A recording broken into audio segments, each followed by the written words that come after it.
একদিন বাটুল নিজেই সাদের কাছে এসে বলে, সাদ, আমি তোমার মতো ভালো হতে চাই, কিন্তু জানি না কিভাবে শুরু করব। তুমি আমাকে সাহায্য করবে? ছোট্ট বন্ধুরা, তোমরা কেমন আছ? আশা করি ভালো আছ। আজকে তোমাদের বাটুলের দুষ্টুমি ও বদলে যাওয়া নিয়ে একটি গল্প শোনাব। তোমরা যারা এখনও সাবস্ক্রাইব করনি এখনও সাবস্ক্রাইব করে নাও। চলো শুরু করি। আজকের গল্প বাটুলের দুষ্টুমি ও বদলে যাওয়া। বাটুল হল বটগাছ গ্রামের সবচেয়ে দুরন্ত ও দুষ্টু ছেলে। বয়সে সে 10 বছর হলেও তার দুষ্টুমি যেন সীমাহীন। গ্রামের মানুষের ফলের গাছগুলোতে সে যখন তখন ঢুকে পড়ে এবং বিভিন্ন গাছের পাকা ফল পেড়ে খেয়ে ফেলে। গ্রামের সবাই তাকে বকাঝকা করে, কিন্তু তাতে তার কোনো পরিবর্তন আসে না। উল্টো সে আরও বেশি করে দুষ্টুমি করে। গ্রামের মানুষের মধ্যে তাকে নিয়ে প্রচুর অসন্তোষ দেখা যায়। যখনই কারো গাছের ফল হারায় সবাই একযোগে বলে, এটা নিশ্চয়ই বাটুলের কাজ গো। এই গ্রামেই থাকে সাদ নামের আরেকজন ছেলে। সে বাটুলের সমবয়সী, কিন্তু তার সাথে বাটুলের দুষ্টুমির কোনো মিল নেই। সাদ খুব সৎ, নম্র এবং পরোপকারী। সে সবসময় চেষ্টা করে সবাইকে সাহায্য করতে। গ্রামের লোকেরা তাকে খুবই ভালোবাসে এবং তার প্রশংসা করে। সাদ সবসময় লক্ষ্য করে বাটুলের দুষ্টুমির কারণে গ্রামের মানুষ তাকে কেমন ঘৃণা করে। একদিন সাদ ভাবল, আমার বন্ধু বাটুল তো দুষ্টুমি করেই বেড়াচ্ছে, কিন্তু সে যদি বদলে যেতে পারে তবে গ্রামের মানুষও তাকে ভালোবাসবে। সাদ পরিকল্পনা করল যে বাটুলকে সঠিক পথে ফিরিয়ে আনতে হবে। কিন্তু কিভাবে করবে তা নিয়ে ভাবতে থাকে। সে সিদ্ধান্ত নেয় যে ধীরে ধীরে সে বাটুলকে বোঝানোর চেষ্টা করবে এবং তাকে ধর্মীয় নীতি ও উপদেশ দিয়ে সঠিক পথে ফিরিয়ে আনার চেষ্টা করবে। পরের দিন সাদ বাটুলের কাছে যায়।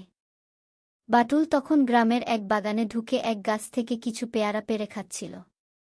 সাদ তাকে দেখে হাসতে হাসতে বলে, আরে বাটুল, অন্যের গাছের ফল পেড়ে খাওয়াটা কি ঠিক কাজ? বাটুল অবাক হয়ে বলে, আরে, তোর এসব উপদেশের কথা শুনতে আমার ভালো লাগে না। তুই তো সবসময় ভালো ভালো কাজ করিস, তাতে কি আনন্দ আছে বল? সাদ মৃদু হেসে বলে, আসলে অন্যের গাছ থেকে ফল চুরি করে খাওয়াতে কোনো আনন্দ নেই বাটুল। বরং কষ্টের কাজ, কারণ এতে মানুষ আমাদের ঘৃণা করে। আমাদের উচিত এমন কাজ করা যাতে আল্লাহ আমাদের প্রতি খুশি হন গো। বাটুল প্রথমে কথাগুলোতে খুব একটা মনোযোগ দিল না, কিন্তু সাদ প্রায় প্রতিদিন তাকে বোঝাতে থাকে। সাদ বাটুলকে ইসলামের নীতি ও দুষ্টামির ক্ষতিকর দিকগুলো বুঝিয়ে বলে। সাদ প্রতিদিন বাটুলকে উদাহরণ দিয়ে বোঝায় যে ভালো কাজ করলে মানুষের ভালোবাসা পাওয়া যায় এবং আল্লাহ খুশি হন। কয়েকদিন পর বাটুল একদিন একটি মজার ঘটনা প্রত্যক্ষ করে। সে দেখে যে গ্রামের সবাই সাদের প্রতি কতটা শ্রদ্ধাশীল এবং ভালোবাসাপূর্ণ। একবার গ্রামের এক বয়স্ক ব্যক্তি অসুস্থ হয়ে পড়লে সাদ তার বাড়ি গিয়ে খাবার এবং ওষুধ পৌঁছে দেয়। এতে গ্রামবাসী তাকে অনেক প্রশংসা করে এবং তার জন্য দোয়া করে। এইসব ঘটনা দেখে বাটুলের মনেও একটু একটু করে পরিবর্তন আসতে থাকে। সে ভাবে সাদকে সবাই ভালোবাসে, তার জীবনে শান্তি আছে। যদি আমিও এমন হতে পারতাম তাহলে গ্রামবাসীও আমায় ভালোবাসত। একদিন বাটুল নিজেই সাদের কাছে এসে বলে, সাদ, আমি তোমার মতো ভালো হতে চাই, কিন্তু জানি না কিভাবে শুরু করব। তুমি আমাকে সাহায্য করবে? সাদ খুশি হয়ে বাটুলকে বলে, নিশ্চয়ই, আল্লাহ চায় তুমি ভালো পথে ফিরতে চাও। আল্লাহর পথে চললে আমরা দুনিয়া ও আখিরাতে শান্তি পাব। তবে এর জন্য আমাদের কিছু বিষয় মেনে চলতে হবে। সাদ বাটুলকে বোঝায় যে আল্লাহ আমাদের সবকিছু দেখেন, তাই আমাদের উচিত এমন কোনো কাজ না করা যা আল্লাহকে অসন্তুষ্ট করবে। সাদ তাকে জানায় যে ইসলাম দান, পরোপকার, সত্যবাদিতা এবং ধৈর্যের শিক্ষা দেয়। অন্যের সম্পত্তি চুরি করা বা নষ্ট করা হারাম এবং এতে আল্লাহর গজব নেমে আসে। সাদ তাকে বলে, তুমি যদি ধৈর্য ধরে আর নিজের দুষ্টামির অভ্যাসগুলো ছাড়তে চেষ্টা করো, তবে ধীরে ধীরে তুমি দেখতে পাবে যে সবার ভালোবাসা এবং আল্লাহর রহমত পেতে শুরু করেছ। এরপর থেকে বাটুল ধীরে ধীরে তার অভ্যাসগুলো বদলাতে থাকে। সে এখন গ্রামের মানুষের গাছ থেকে ফল চুরি করে না, বরং তাদের সাথে ভালো ব্যবহার করে। একদিন গ্রামের এক ছোট্ট মেয়ে একটি আম গাছের তলায় আম কুড়িয়ে নিতে না পেরে কাঁদছিল।